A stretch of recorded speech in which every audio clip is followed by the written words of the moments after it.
Assalamualaikum warahmatullahi wabarakatuh.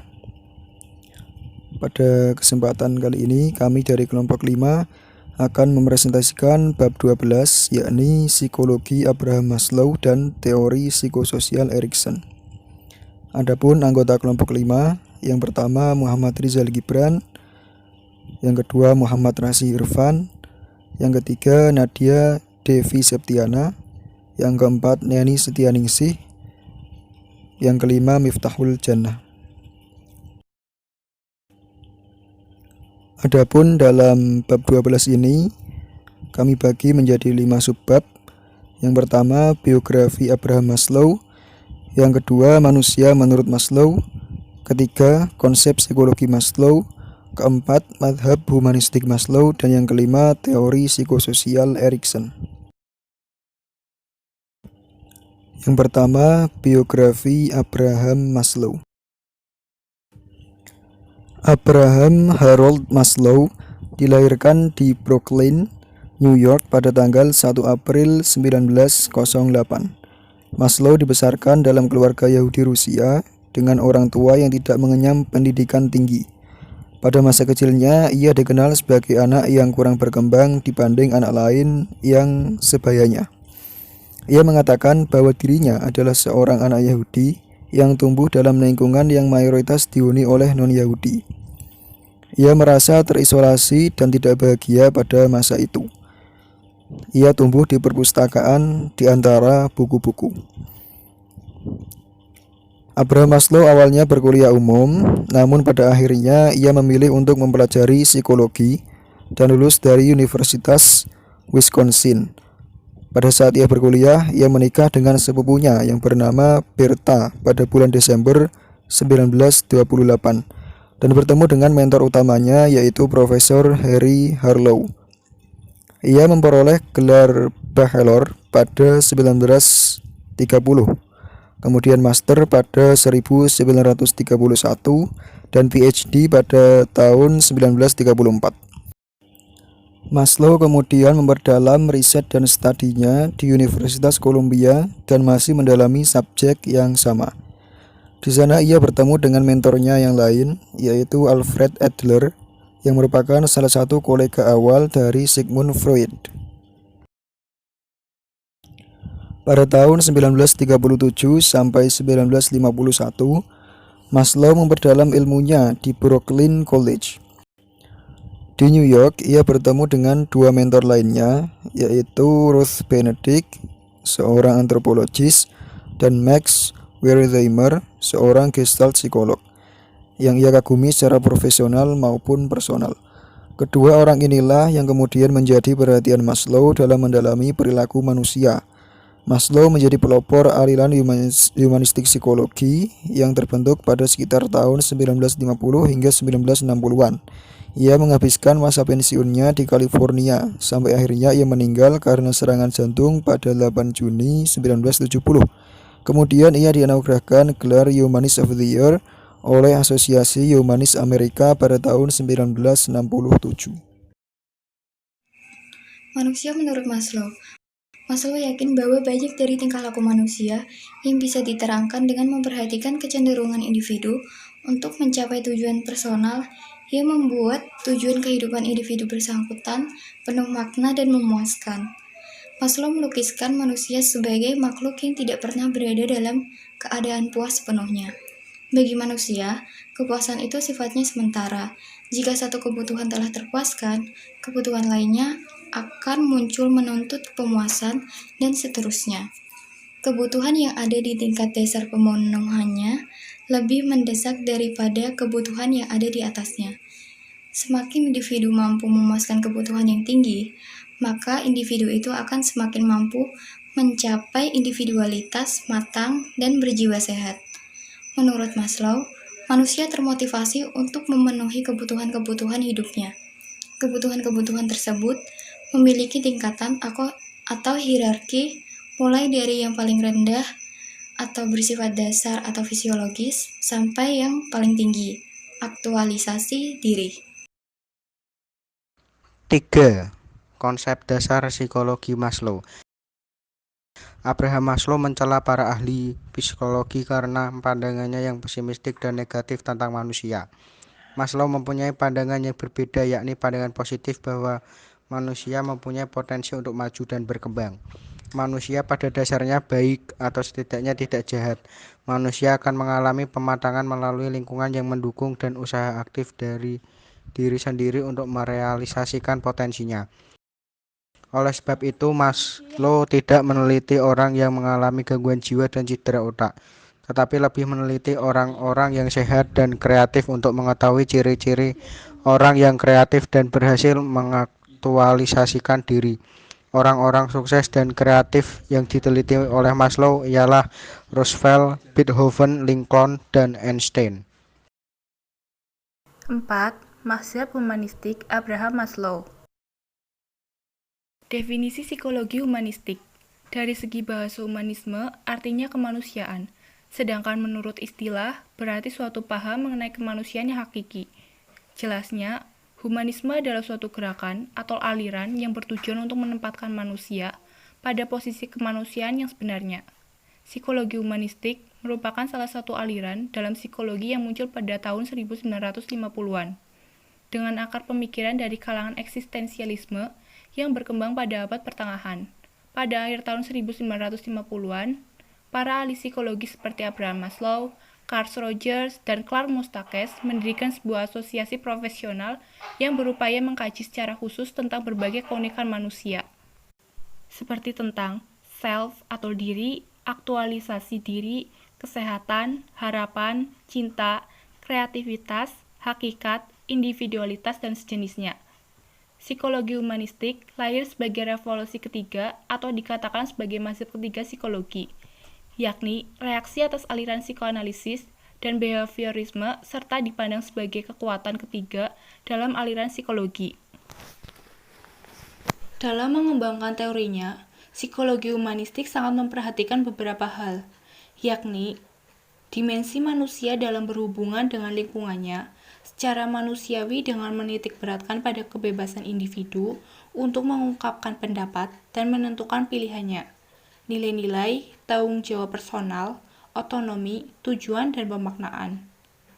Psikologi humanistik melengkapi aspek-aspek dasar dari aliran psikoanalisis dan behaviorisme, dengan memasukkan aspek positif yang menentukan seperti cinta, kreativitas, dan pertumbuhan pribadi. Yang membedakan humanistik dengan aliran lain adalah perhatian pada makna kehidupan, bahwa manusia bukanlah sekedar pelakon, tetapi pencari makna kehidupan. Konsep psikologi humanistik Abraham Maslow.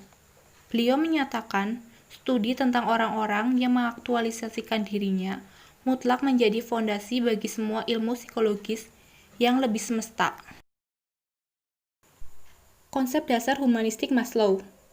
Manusia adalah suatu ketunggalan yang mengalami, menghayati, dan pada dasarnya aktif, punya tujuan, serta punya harga diri. Karena itu, walaupun dalam penelitian boleh saja dilakukan analisis rinci mengenai bagian-bagian dari jiwa atau psike manusia, namun pada penyimpulannya, manusia ini dinamakan pandangan holistik, yaitu whole atau menyeluruh. Selain itu, manusia juga harus dipandang dengan penghargaan yang tinggi terhadap harga dirinya, perkembangan pribadinya, perbedaan individualnya, dan dari sudut pandang kemanusiaannya itu sendiri. Karena itu, psikologi harus masuk dalam topik-topik yang selama ini hampir tidak pernah diteliti oleh aliran-aliran behaviorisme dan psikoanalisis, seperti cinta, kreativitas, pertumbuhan, aktualisasi diri, kemandirian, tanggung jawab, dan sebagainya. Pandangan ini disebut sebagai pandangan humanistik, yaitu human atau manusia. Teori humanistik melibatkan kreativitas sebagai hasil dari kesehatan psikologis tingkat tinggi.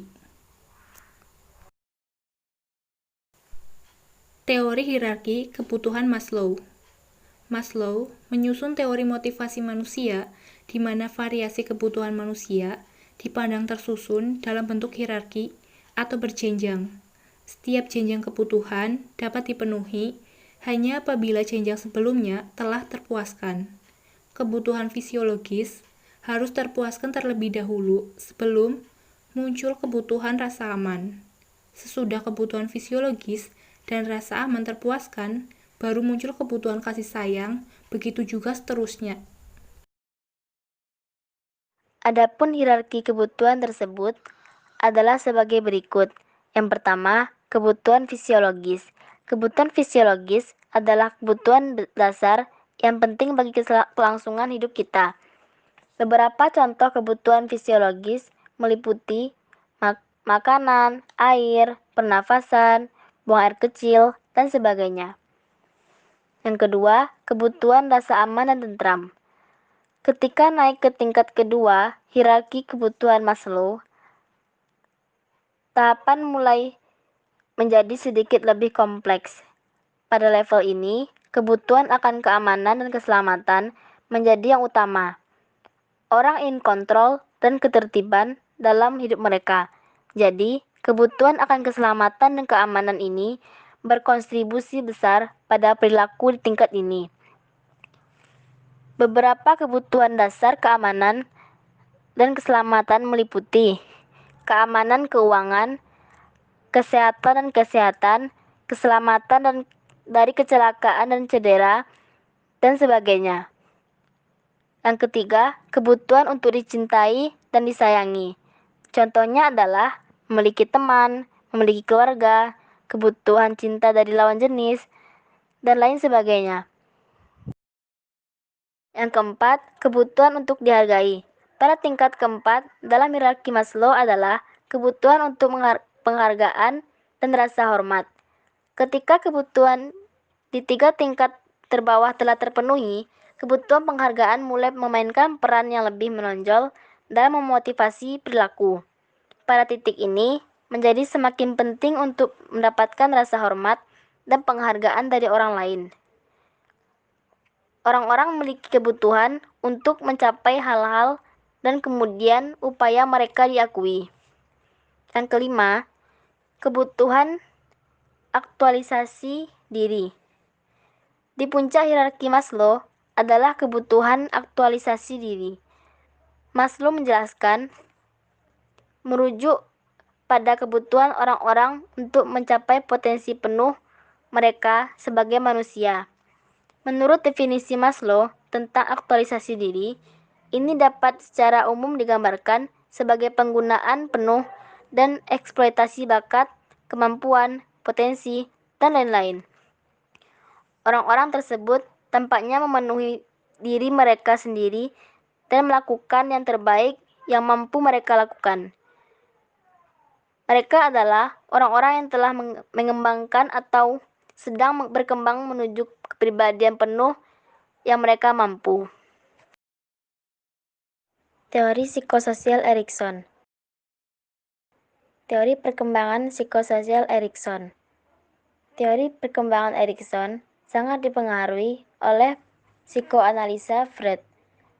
Erikson berpendapat bahwa pandangannya sesuai dengan ajaran dasar psikoanalisis yang diletakkan oleh Freud.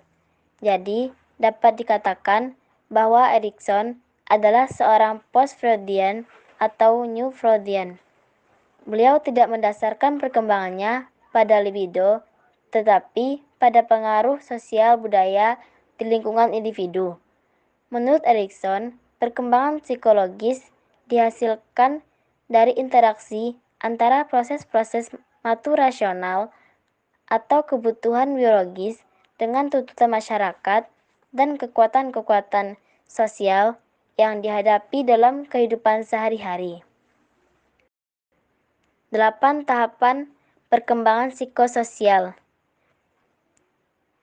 Yang pertama, basic truth versus basic mistrust, 0 sampai 1 tahun. Yang kedua, autonomy versus semi and doubt, 2 sampai 3 tahun. Yang ketiga, intuitive versus guilt, 3 sampai 6 tahun. Yang keempat, industri versus inferiority, 6 sampai 11 tahun. Yang kelima, identity versus role confusion, mulai 12 tahun. Yang keenam, intimacy versus isolation 18 sampai 35 tahun. Yang ketujuh, generativity versus self-abortion 35 sampai 64 tahun. Yang kedelapan, ego integrity versus despair 65 tahun ke atas. Psikososial menyajikan daftar tahapan dan menunjukkan krisis atau tugas psikososial apa yang terkait dengan masing-masing tahapan tersebut, kondisi-kondisi sosial yang mungkin membantu atau mengganggu menyelesaikan tahapan itu, dan hasil-hasil perilaku yang muncul dari penyelesaian tahapan tersebut, entah itu berhasil maupun gagal.